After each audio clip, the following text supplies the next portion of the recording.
to the top. Give me a break, I'm looking forward. Get behind me, pull out every star. I want a happy ending, tired of pretending. Let them get the best of me. Whoa, whoa, whoa. Give me a break. The game is survival. Give me a break and plan my arrival. Give me a break, for heaven's sake. What happened to my piece of the cake? Give me a break. Give me a break. Oh, give me a break. Give me a break. Hey, give me a break.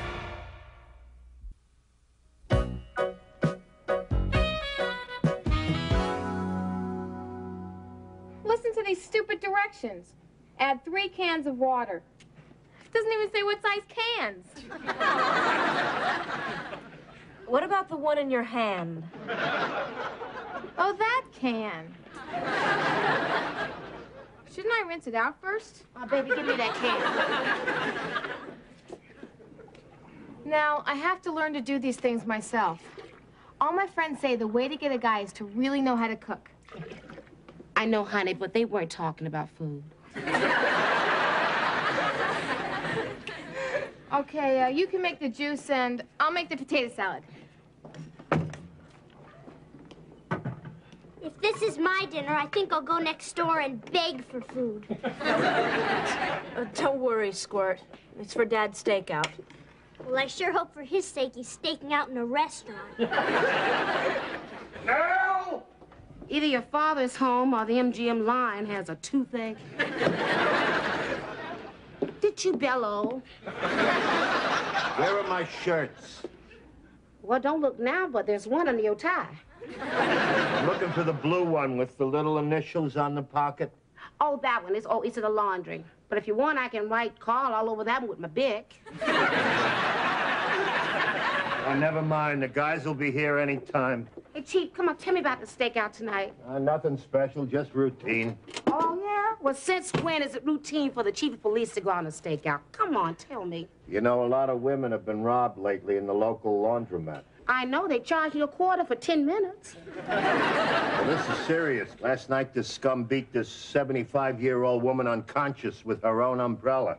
What? Well, I would stick that umbrella in that scum's ear, and then I would open it up. And we gotta stop him now before he kills somebody. That's why I'm staking out this laundromat tonight, using one of my men as a decoy. Wait, I thought you said that they were only interested in little old ladies. That's why I got these.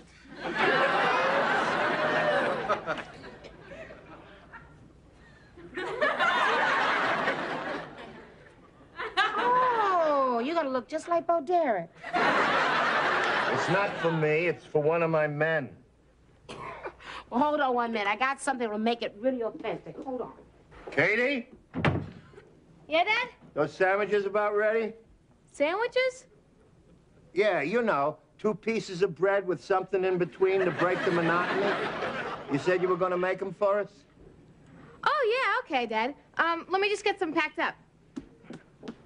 Here, you can kill 2 birds with 1 stone. See if you can rinse them out for me while you're down there. A policeman's work is never done. Oh, that must be the guys. Come on in, fellas. Hey, Carl. Hi, Jerry. Cornell. Evening, sir. Baxter, no saluting when we're working undercover. Right, then, maybe we should get a password. The password, Baxter, is shut up. That'll work. Now, this is Officer Tom Baxter. Ma'am, may I say it's been a pleasure working under your husband. Well, we aren't married, so the pleasure has been limited. Not married? That's right, Baxter. Not married. Oh.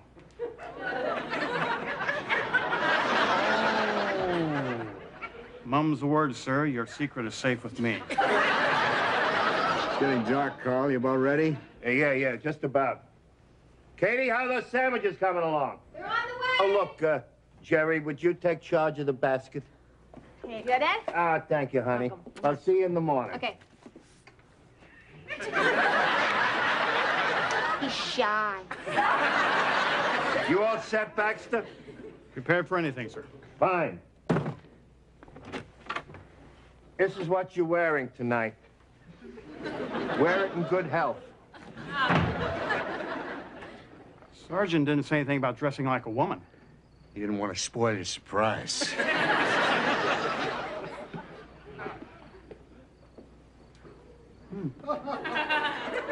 I'd have known that, I shaved my legs.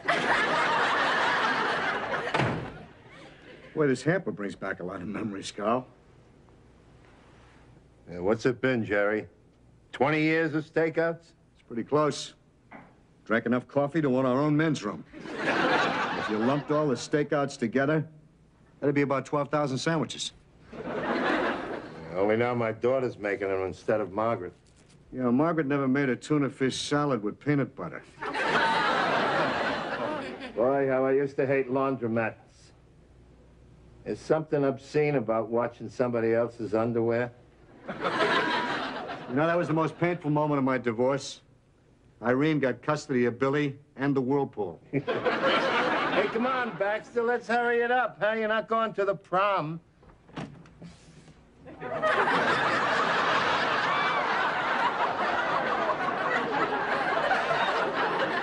Huh? How do I look? Like a hostess on a live bait barge. Very funny. I'm not getting anything on Baxter's mic here. Where's the transmitter? In my bra. Chief? Well, let me see. Chief, not on our first stakeout. You're gonna love traffic duty. All right, it's microphone's in my left bosom, sir.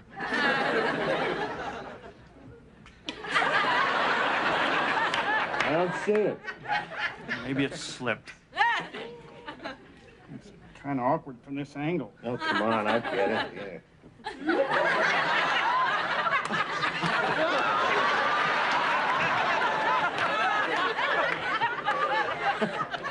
Would you mind warming your hands? There we go. Yeah, the tape just slipped off, that's it. Yeah, I'll button you up. Thanks. Yeah, I wish it was a zipper. Sorry. There you go. All right. Now say something. I hope you'll respect me in the morning. It's loud and clear. All right. Be careful down there, huh? This guy's crazy and he's armed with a large caliber handgun, so no heroics. Do I look like Wonder Woman? Hey, got your laundry. Oh, excellent cover, sir. Looks like real dirty laundry. Yeah? You're very perceptive there, Baxter. You got a nose for sweat socks. Thank you, sir. Here comes Baxter. How's he look from a distance? Like a woman. A woman who's used to spending a lot of time alone. You know, it's hard to believe that there are weirdos who actually enjoy dressing up like that. You mean transvestites? I don't care where they come from. They're all a bunch of sickos. You know, speaking of sickos, that reminds me of a good joke Smitty told me. It seems this pansy goes into this bar, right? And he's got this big, vicious-looking Doberman pinscher on a leash. So he perambulates up to the bar, and he says to the bartender, "I'll have a Shirley Temple." Well, the bartender takes one look at this Fruit Loop and says, "No way, we don't serve your kind." So the puff says, "Well, you better, because if you don't, I'm going to sick my vicious dog killer on you. So give me my Shirley Temple or else." And the bartender says, "I already told you we don't serve your kind." So the homo whips the choke collar off this humongous Doberman and says, "Sick him, killer." And this Doberman goes over the bar, pins the bartender against the mirror and goes, "Wowsy, wowsy."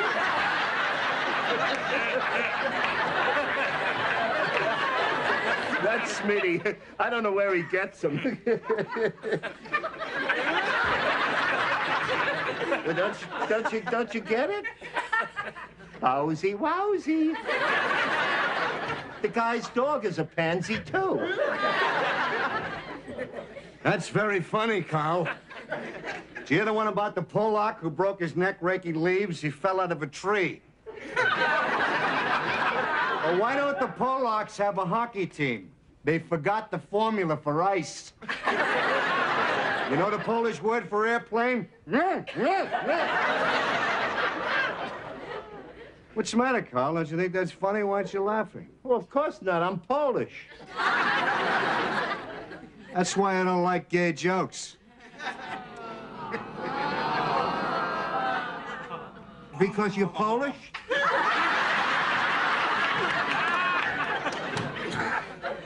No, Carl. I'm gay.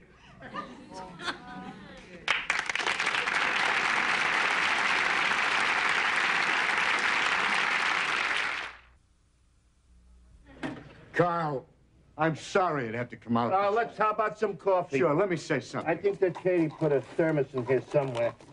Ah. Yeah, here it is. Here. Hey, look at all this food. You hungry? Not really. Carl. Have pickles. Yeah, chips. Would you like some pickles with your coffee? No, just coffee would be fine. Katie's a real good little helper in the kitchen. A real thoughtful little girl. And a real lousy little cook. You sure this is coffee?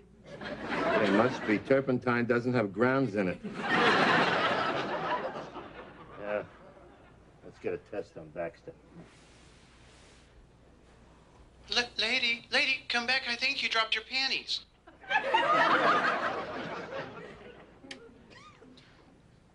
Baxter's a little flaky, but he's a... How the hell can you be gay? How the hell can you be Polish? Because my grandparents came from Poland, but even if yours came from San Francisco, that's still no excuse. Carl, I don't need an excuse to be what I am. Boy, I don't have enough trouble worrying about some nut beating women up in the laundromats. Now I gotta worry if one of my cops will be directing traffic in a tutu. Very funny, Carl. But, Jerry, you got a kid. So? So you must have been with a woman at least once. Yeah, I was married. I had a kid. The marriage was a big mistake. The kid wasn't. You know what I bet? You had trouble in bed, if you know what I mean, and you jumped to the wrong conclusions. Jerry, sometimes the romance just goes out of a relationship. What are you telling me? That candlelight and Frank Sinatra singing Doobie Doobie Doo could have saved my marriage? Yeah, well, don't laugh. When he dies, they're going to name Frank Sinatra the patron saint of making out. I'm gay, Carl. I like being gay. I'm happy being gay. I'm a gay. That's impossible. Jerry, how the hell can I have a gay detective working for me? I do my job well. Gee, why can't you have a normal man's problems like hernia or flat feet or constipation? Suppose you have to bust some gay guy. Well, what do you think? Instead of reading him his rights, I'll send him a candygram? Jerry, suppose somebody finds out. Suppose the public found out that the long arm of the law has a limp wrist. One more crack like that, and you'll find out how limp my fist is. Hey, Mother Hen. Mind if your pigeon comes back to the roost for a second? I need to use the ladies' room. Just 4 or 5 people down there now. All right, wave them in.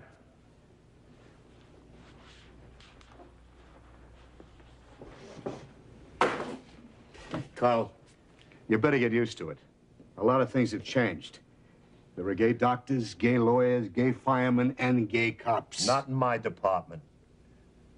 Well, except for you. How can you be sure of that? You mean there's another one? Who is it? Come on, Jerry, who is it? Is it Nelson? It's Nelson, isn't it? He's a bachelor. Plus, you never see him with a girl. That can't be Nelson. He goes with Jacobs to mud wrestling every Thursday. Rinaldi? Could be. He's nice, quiet, gentle, sensitive. He could be a philatelist. Who is is it? Who's the fruitcake in the department?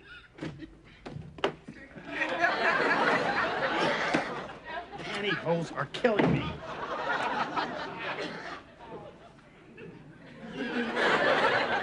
What's the matter? I gotta run?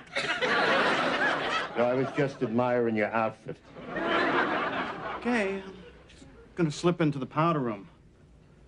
Boy, have I gotta take a powder. Is it him? Is it Baxter? Well, come on, Jerry, I got a right to know. You know who it could be? Who? An older guy. Keeps to himself. Not very happy. You never see him out with a woman. Well, who? What's his name? Kaniski. Carl Kaniski. You're lucky I don't hit men of the opposite sex.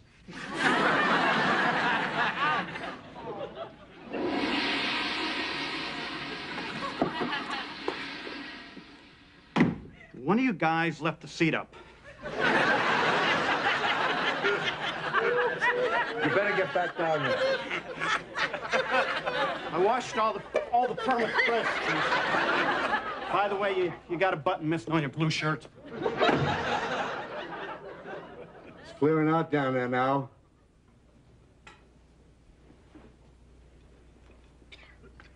Good. That's just the way our piece of slime likes it. You want to give the wire another check? I feel pretty, oh so pretty, oh so pretty and witty and bright. Well, if Baxter's gonna sing, you better turn it down.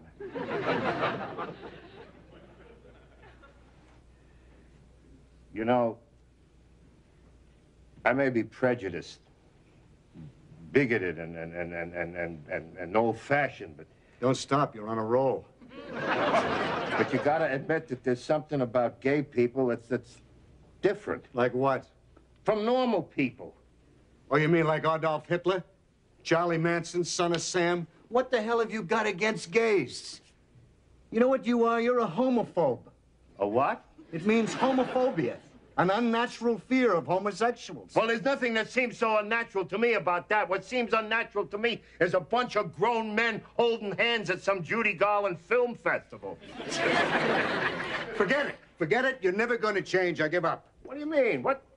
Look, I got an open mind. Yeah? I'm glad to hear the lobotomy was a success. But being gay can lead to a lot of trouble. Let me tell you a story. I know. This time the bartender says, "Bowsy wowsy." During the war, my father was overseas. So my ma and us kids, we moved in with our Uncle Joey. Uncle Joey was a bricklayer. One of those strong, silent, iron-fisted types, you know what I mean? Yeah, Dukes of Hazzard without the sparkling wit. Anyway, as a kid, I wasn't the warm, open, loving guy that I am today. No kidding. As a matter of fact, I was a little shy. See, I had this stammer, and the other kids used to kid me because of it. Well, there was this one English teacher named Mr. Lamette. He kind of took a shine to me, and afternoons I'd stay after school, and he'd work with me, reading out loud. So after a while, the stutter practically disappeared. Anyway, one night, Uncle Joey comes home real late, shouting about how the cops had busted Mr. Lamette in some gay bar. Goodbye, Mr. Chips. So, next day at school, they said that Mr. Lamette had the flu. Well, all the kids snickered and laughed. Everybody knew you can't keep a secret like that in a small town. I never saw Mr. Lamette after that. You moved out of town? No, he crashed his car into a tree. Uncle Joey wouldn't let me go to the funeral. He said that if anybody saw me, the whole town would think that me and Mr. Lamette were boyfriends or something. Anyway, I didn't go. Maybe I was afraid that people would talk, too. I don't know. Carl, thanks for sharing that with me. What do you mean? I mean, I'm impressed that you'd understand where your Uncle Joey didn't. Boy, you people twist everything around to your own point of view, don't you? Well, you're the one who's wrong. Everything that I learned from my Uncle Joey. It's because of him that I didn't grow up to be one of you. Wait a minute. No, you wait a minute. Now, you listen to me. When Uncle Joey was dying, they let us kids in to see him one by one. He even died like a man. We didn't hug. We didn't kiss. He just closed his eyes and went. And I just watched him. Don't you say anything about Uncle Joey, God rest his. I gotta go to the John.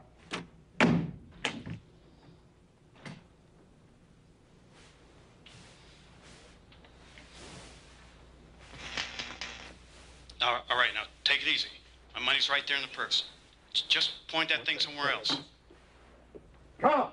Carl, that psycho's making his move!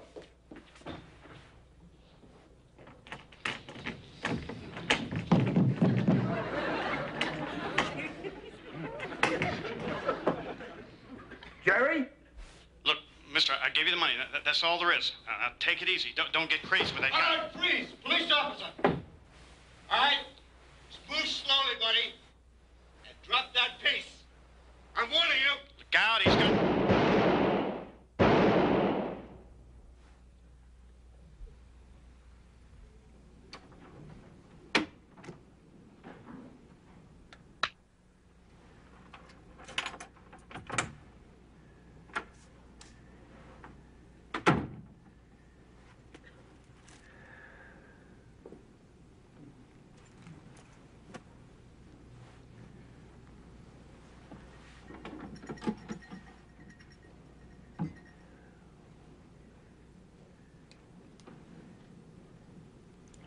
Morning, Chief. Oh, no. I didn't mean to wake you up. Oh, that's okay. I always get up at 4 a.m. I like to see what Mr. Rogers is wearing. So, how did your stakeout go? Oh, we got the guy. But Jerry took a bullet. Is he all right? Yeah, I think so. He lost a lot of blood, but his condition is stable. Boy, it sounds like you had a close call tonight. Me? I was locked in the bathroom. Say what? I was locked in the bathroom. Oh, yeah. Well, I guess that's about the best place to be when bullets start flying, yeah. Well, that Jerry is one hell of a guy.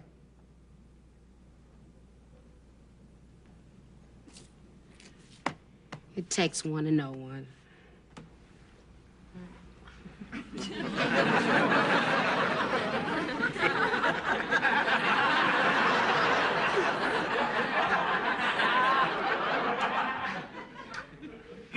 I wish you hadn't put it exactly like that. What?